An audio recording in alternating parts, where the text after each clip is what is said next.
Hello प्यारे बच्चों, welcome back to my channel Edu Colours. आज हम इस वीडियो में क्लास 7th की सोशल साइंस की वर्कशीट करेंगे, वर्कशीट नंबर 36, जो कि 22 फरवरी को आपको करनी है। ठीक है बच्चों, चैप्टर है हमारा डिवोशनल पाथ टू डिवाइन, यानी ईश्वर से अनुराग, ईश्वर से प्यार। तो हम इस वर्कशीट में जानेंगे जो हमारे मेनली जो पोइट थे, ठीक है, जो सेंट पोइट थे, उनके बारे में जानेंगे। किन किन लोगों ने जो भक्ति मूवमेंट था, सूफिज्म था, इसको आगे बढ़ाया। ठीक है, तो उन्हीं कवियों के बारे में हम इस वर्कशीट में पढ़ेंगे। उससे पहले मेरे चैनल एडू कलर्स को आप सब ज़रूर सब्सक्राइब करें बच्चों। अब हम ये वीडियो शुरू करते हैं। Dear children, the period after the 13th century, there was a wave of भक्ति मूवमेंट in northern India। यानी कि 13th सेंचुरी के बाद नॉर्दर्न इंडिया में हम देखते हैं कि भक्ति मूवमेंट जो है वो बहुत तेज़ी से बढ़ा। ठीक है, बहुत सारे जो इस्लाम को मानने वाले, हिंदुज़म, सूफिज़म, बहुत सारे ऐसे लोग थे जो भक्ति आंदोलन को मानते थे, नाथपंथी थे, सिद्धार्थ थे, योगीस थे। तो उन्होंने अपने आसपास के लोगों को प्रभावित किया। ये एक दूसरे से भी काफ़ी प्रभावित थे। तो उन्हीं में से कुछ संत कवि थे जिनके बारे में हमें आज इस वर्कशीट में पढ़ना है। तो सबसे पहले यहाँ पे नाम दिया हुआ है तुलसीदास। तो इनके बारे में सबसे ज़्यादा जो जानने की ज़रूरत है वो ये है कि लॉर्ड राम को मानते थे। ठीक है, ये उनसे बहुत प्रभावित थे, उनकी भक्ति करते थे। और जो इनकी कंपोजिशन है, यानी कि जो रचना है, वो है रामचरितमानस, जो कि अवधी लैंग्वेज में लिखी हुई है। ओके, आगे बढ़ते हैं। आगे है सूरदास।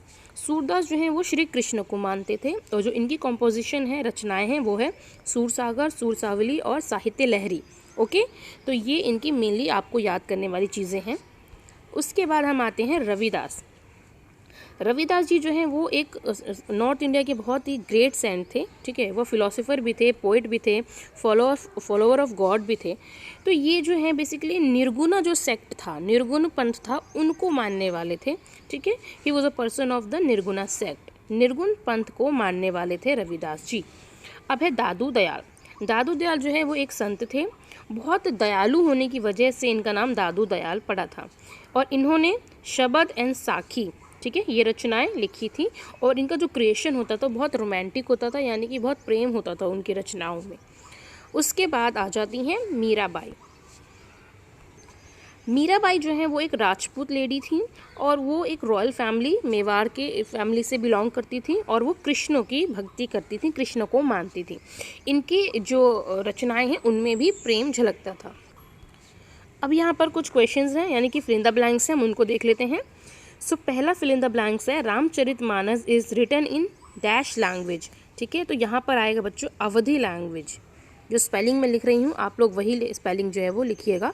अवधी लैंग्वेज में रामचरितमानस लिखी गई थी, और किसने लिखी थी? तुलसीदास जी ने। ठीक है, अगला है Mirabai was devoted to Krishna, Lord Krishna. Lord Krishna, यानी कि मीराबाई किसकी भक्ति करती थी? भगवान कृष्ण की। नेक्स्ट है शबद एंड साखी रिटन बाय दादू दयाल। दादू दयाल, शबद और राखी किसने लिखी थी? दादू दयाल ने इनकी रचना की थी। नेक्स्ट है Surdas composition compiled in dash dash and dash. तो सूरदास की जो रचनाएं थी वो कौन कौन सी थी? तो आप यहाँ देखेंगे, पहले फिल इन द ब्लैंक्स में लिखेंगे आप सूरसागर, दूसरे में लिखेंगे सूरसावली, और तीसरे में लिखेंगे साहित्य लहरी। ओके, तो ये आपके 4 जो फिल इन द ब्लैंक्स हैं उनके आंसर हो गए।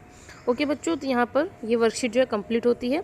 अब यहाँ पर एक्टिविटी है जिसमें आपको और जो संत पोइट थे उनके बारे में लिखना है, जिनके बारे में आपकी इस वर्कशीट में नहीं बताया गया है, और उनकी जो कंपोजिशन है उनके बारे में आपको पता लगाना है।